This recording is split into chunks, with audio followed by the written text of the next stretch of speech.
ঈদের পর দিনাজপুরের হিলিতে পেঁয়াজের দাম আবার ঊর্ধ্বমুখী হয়ে উঠেছে।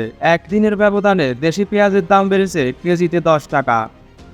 ব্যবসায়ীদের মতে বাজারে সরবরাহ কম থাকায় এই অঞ্চলে পেঁয়াজের দাম বাড়ছে।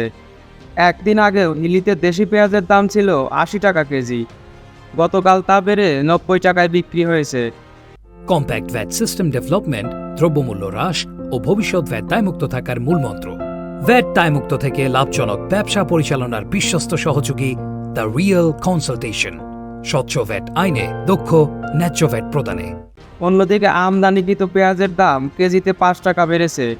একদিন আগেও আমদানিকৃত ভারতীয় পেঁয়াজের দাম ছিল 70 টাকা কেজি।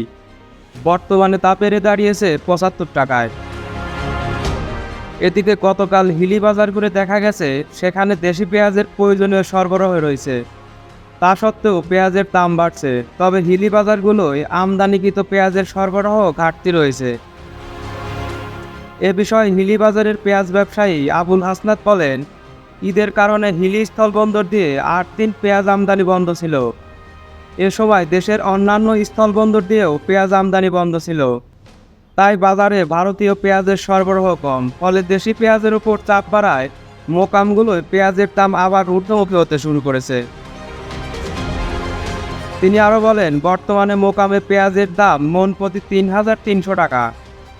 আর মোকাম থেকে ব্যবসায়ীদের পেঁয়াজ কিনতে হচ্ছে কেজিতে 82 টাকা 50 পয়সায়।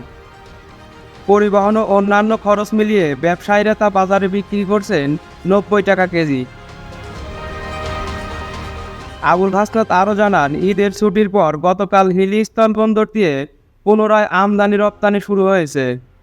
ভারত থেকে পেঁয়াজ আমদানি শুরু হলে দেশি পেঁয়াজের উপর থেকে চাপ কমে আসতে পারে।